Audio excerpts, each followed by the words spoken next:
Thank you very much for giving me this opportunity to present. Thank you, Benny, for organizing a wonderful conference. So this paper is about contracting practices in impact investing funds. So first thing I have to do is tell you what I mean by impact investing. So here I'm talking about private market investing strategies, so PE or VC, that have both a financial goal and a social benefit goal. Now, as with other sustainable investing practices, this is a sector that has rapidly grown in the past couple of decades. Just to give you an idea of size, one sort of lower bound estimate is that there were about $36 billion of impact investing deals made in 2019. Still not huge, but rapidly growing. What sets impact investing apart from other private market investing is this dual objective. Funds are pursuing both a financial goal and an impact investing goal. And this complicates the contracting problem. Well, investors need to incentivize and discipline fund managers to achieve both financial and social impact goal. And likewise, fund managers need to contract with the portfolio companies to pursue both goals. So our question in this paper is, how do the contracts of these funds adapt to reflect this dual objective? And part of the idea here is to see, sort of lift the hood on what impact investing is and how are things actually playing out in practice and being defined. But we're also going to really try to relate this to contract theory in order to have kind of a framework to explore the data that we have. So our sample is a little over 200 legal documents that we get directly from impact investing funds. A little over half of these are contracts between the funds and the LPs, the investors into the fund. So think of limited partner agreements, private placement memoranda, side letters.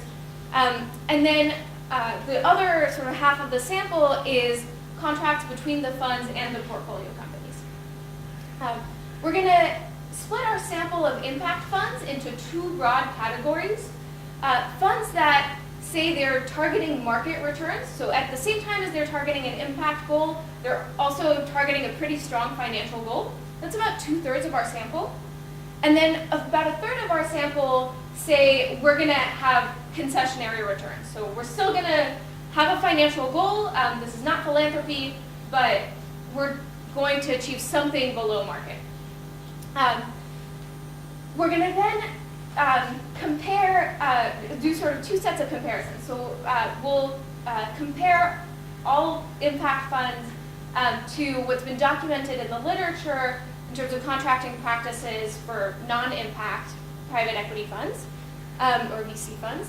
And then we'll also look within our sample of impact funds at the terms that market rate seeking funds use compared to non-market rate seeking funds, trying to understand the relative importance of the financial goal, how that plays out in contracts, if at all. So we're going to try to have a pretty comprehensive view of the contracts. We code up over 200 different terms in each legal contract. And so we'll report some results. There's a lot more in the paper on some of the specific underlying dimensions. For clarity, we're also going to aggregate some of those underlying terms into scores. So for example, we'll have a score on impact contract dimension. We'll have a score on the governance dimension that essentially counts up how much do you contract on this aspect, normalized across funds. Okay, so a quick overview of our findings. Well, the first thing we notice is few impact funds tie compensation to impact. Most of the funds, in fact, retain sort of conventional financial incentive structures, with some exceptions that we note in the paper. I thought I would lead with this since this was a joint sort of compensation and sustainable finance conference. And this is kind of counter to what we would expect from coming from multitasking models, where the emphasis is on if you reward one activity, you're going to distort effort allocation to that activity. So it's a little bit counter to what we would expect from that. At the same time, we find that funds contract on impact in other ways.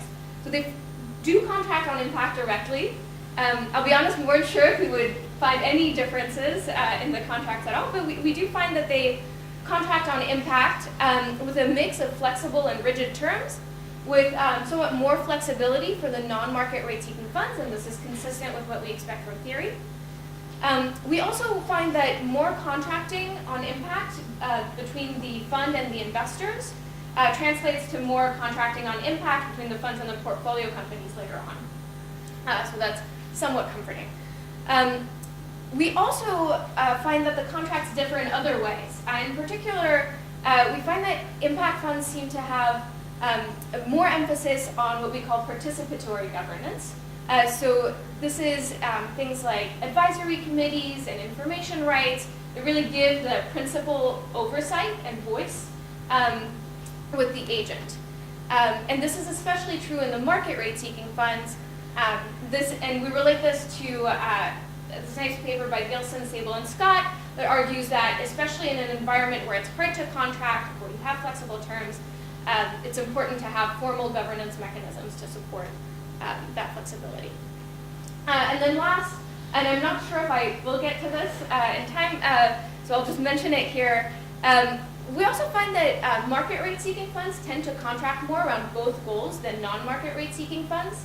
And we don't have any ready-made predictions for that from existing theory, so we sort of sketch out a model where we explain this as a result of essentially hidden differences between agents' utilities. So very briefly, there's obviously a rich literature on private equity and venture capital and private equity and venture capital contracting. It's a nice setting to study contracts because it's sort of a nicely defined principal-agent problem in many ways. Where our paper fits in is that sort of taking that framework and trying to understand a new contracting problem that arises when you introduce an additional goal. Obviously, it also relates to impact investing to the extent that there is a literature on impact investing. This is very new, so there are kind of like a couple of papers on this. So part of what we're trying to do as well is just document new facts on this space. Okay, so briefly about our sample, just to give you an idea of what these funds are like. These funds tend to be pretty small. So you can notice we have quite a few that are under 10 million. That's pretty small for a private market fund. But we also have some larger ones. The non-market rate seeking funds in our sample tend to be a little bit smaller than the market rate seeking funds. We also look at what stage they focus on. So in conventional private markets, there's often a big distinction between are you venture capital, focused on early stage, or are you focused on later stages. In impact investing, that's less so the case. You more often have funds that are focused across stages of life. So in practice, what we do is we benchmark our results against both private equity and venture capital.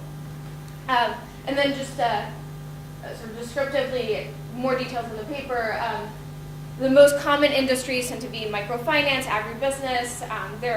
The portfolio companies are located in Africa and South Asia, so as you might expect, this is really a global thing.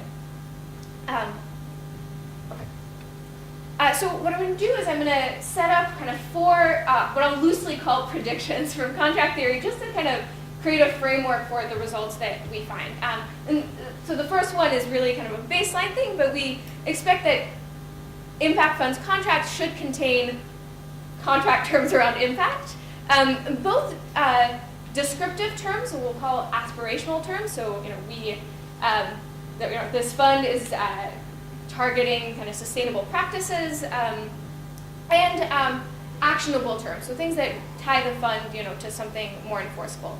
And this just flows directly from the idea that actionable contract terms create enforceable rights, but also that contracts play a role in setting expectations. So you want to see both some descriptive and some actionable terms. Moving on from that, we also get from Hart and Moore's theories around flexible and rigid contracting that when the nature of the good is uncertain, so as might be the case with impact, you want flexible terms that allow you to adjust. So in particular in the impact investing context where you're maybe raising funds from LPs ex ante and then you're not sure exactly what kind of flow of deals you're going to encounter later, you might want to have some flexibility in your contracting to allow for whatever best opportunities come your way later. But when the potential for disagreement is high, you're going to want relatively more rigid terms. And so we draw the comparison to the market rate seeking and non-market rate seeking funds. We expect that in market rate seeking funds, there's maybe more potential for disagreement because there's that stronger financial goals, maybe a little bit more tension in these funds. So we kind of expect to see flexible terms, but more so in the non-market rate seeking funds than the market rate seeking funds. And then moving on to other aspects of the contract, so I mentioned the multitasking models before, so starting from Holmstrom and Milgram. You expect in a multitasking setting that if you want the agent to allocate effort towards both goals, you don't want to reward one activity too much over the other because you risk distorting effort towards that one activity. So we would expect that there might be less incentive compensation in impact funds and actually even less in market rate seeking funds to the extent that there is more tension between the goals in the market rate seeking funds.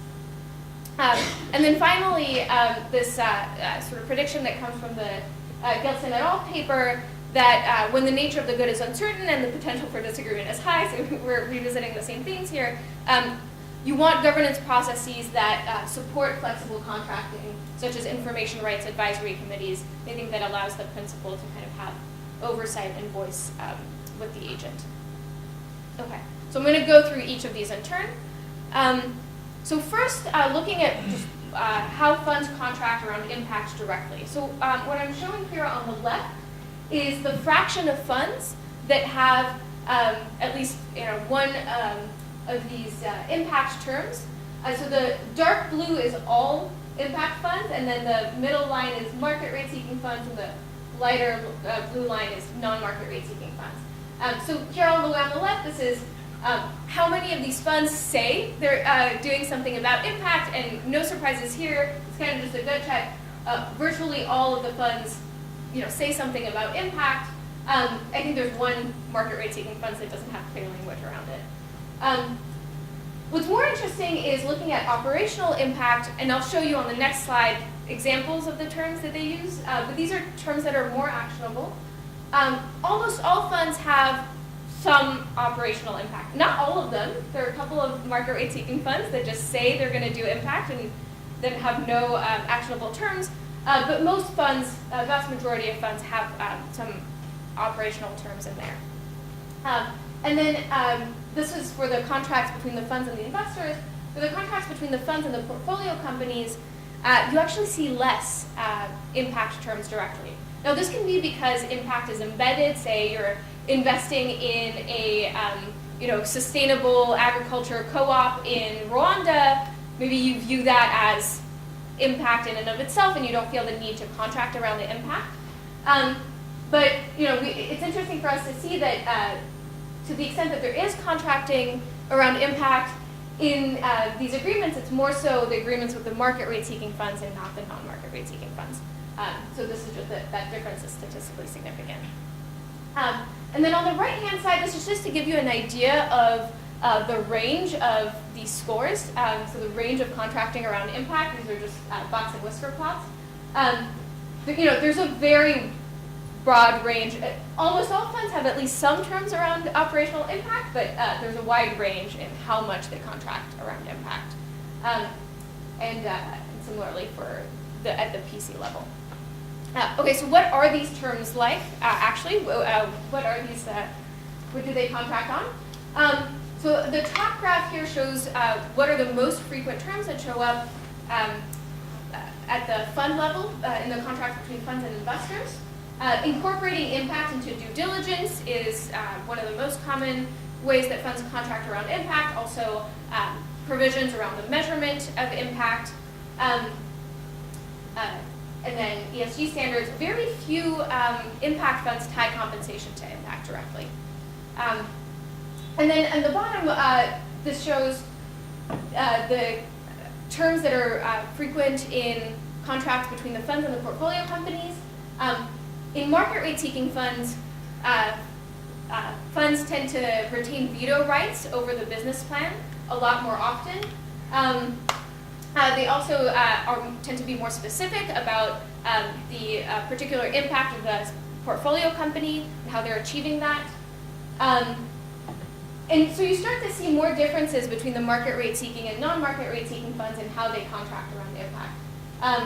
Market rate seeking funds tend to favor things like, well, due diligence, not as much, but things like ESG standards that are a little bit more box checking, like you have to, satisfy this or not. So that's sort of a relatively more rigid contracting practice. Whereas non-market rate seeking funds, and you see this especially at the portfolio company level, tend to favor more measurement, reporting, and less so ESG standards and veto rights. Okay. And then one more thing I wanted to show. This is just a very simple correlation looking at whether contracting between the funds and the investors around impact translates to more contracting with the portfolio companies around impact. So the idea is, again, that contract with investors is established before the contract with the portfolio companies. And it's interesting to see that operational impact terms are predictive of more impact contracting with the portfolio companies, not so aspirational impact. So aspirational impact being just descriptions of what you think you're going to do. Okay, so moving on to the rest of the contract, we look at the compensation terms for these funds. So this is a little bit busy, so let me explain. So on the left-hand side, what we're doing is we're recording how often funds have this specific compensation term. So in a traditional, sort of conventional fund, you typically have a waterfall compensation structure where first investors get back a certain, usually their full capital plus maybe a hurdle rate. And then after that, there can be a catch-up rate where the fund manager gets the cash flows. And then after that, they split things according to a carry rate. So we wanted to see, how much does this conventional financial incentive structure hold for the impact fund. Our green lines are our benchmarks that come from Metric and Yasuda. So the dark green is what's been reported for private equity funds. The light green is what's been reported for VC funds. And the first thing we notice is actually, if you look at hurdle rates, those are fairly common. A little over half of our impact funds have hurdle rates. Less common than in private equity, more common than in VC.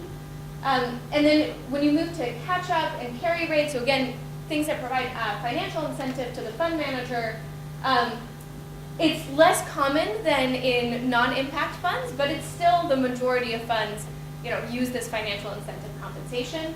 More so market rate seeking funds than non-market rate seeking funds. And then on the right-hand side, this gives you a sense of the ranges of the actual rates. So this, I'm sorry, management fee greater, want something like no management fee? You've got 20% of Yeah, and we actually, there is more so we have examples in our in the paper of what do they use instead, but some of them don't have management fees. They'll have other things that essentially replace management fees but are not management fees. Okay, so thinking back to multitasking models, this would suggest that you're distorting activity towards profit seeking unless you're compensating for that elsewhere. How am I doing on time? 5 minutes. Okay, great. And so we do. So sorry. you're distorting activity toward profit seeking unless you're compensating for it through direct contracting around impact or perhaps through governance. So we also look at what do they do around governance. We have a lot less, we have fewer reference points here, in fact none. On the left-hand side, we're looking at the fund level. On the right-hand side, we're looking at portfolio company level terms. So on the left-hand side, starting with agreements between the funds and investors, you see that there's so the participatory governance scores that are kind of an amalgamation of all terms that pertain to this kind of voice governance are pretty high. If you look at advisory committees, for example, over 90% of our funds have advisory committees, and these advisory committees have significant roles.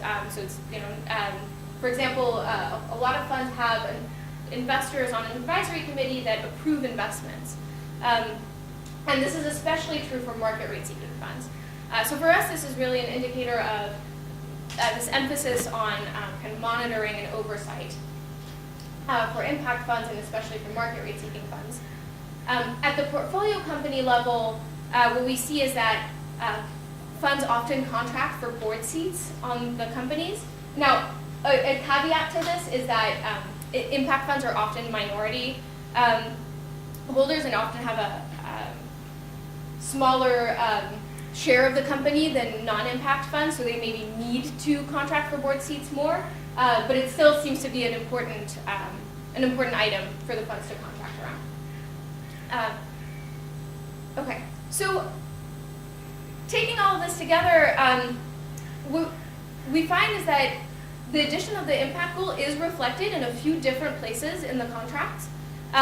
In direct terms, in governance, less so in compensation. There are differences between market rate seeking funds relative to non-market rate seeking funds with relatively more rigid terms in the market rate seeking funds and more direct terms in the contracts with portfolio companies, more financial incentive in the market rate seeking funds, more oversight. So we can explain a lot of this based on existing theories of contracting, but the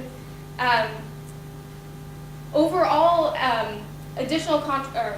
the overall emphasis on contracting and market rate seeking funds on both goals relative to non-market rate seeking funds, we don't have a good explanation for. So really briefly, just to give you an overview of how we explain this, we essentially think of a framework where you can have 1 or 2 units of impact, just to make things simple, and impact can be cheap or expensive. And the thing is, you only know this trade-off, whether the impact is cheap or expensive, is privately observed by the agent who observes the deal flows, right? The principal doesn't know. And you can have individuals who have different utility over return and impact. So they can either be a low type, or they don't value impact at all, they'd rather just invest everything for profit. They can be a medium type, who's essentially price sensitive, wants some impact, but only if it's at a good price. And a high type that values impact greatly and would always invest just for impact. And so ideally you want, principals will want to match to agents of the same type, where, to bring this into our setting, the low type LPs who care just about financial profit will want to have low type GPs who also just want to maximize profits. Similarly, high type LPs who just care about impact will want to match to high type fund managers who will always seek impact. But the medium type are where things get complicated, because you want someone who will purchase impact if it's cheap, but not if it's expensive. And the problem is that both the low type and the high type will have incentives to pretend to be this medium type. So the low type will always purchase just 1 unit of impact and pocket the excess. The high type will always purchase 2 units of impact and get that private benefit. And so that can help us rationalize why you would see more contracting in general in the market rate seeking funds that are medium type here, because they require more oversight to learn the true trade-off and to and more terms to screen for the right agents. Okay, so I'll conclude here. What we try to do here is, document new facts about impact investing funds. We find that few funds tie compensation to impact. Funds contract directly on impact in other ways, and in particular with this directly, and as well as with this participatory governance channel. Thank you. Thank you.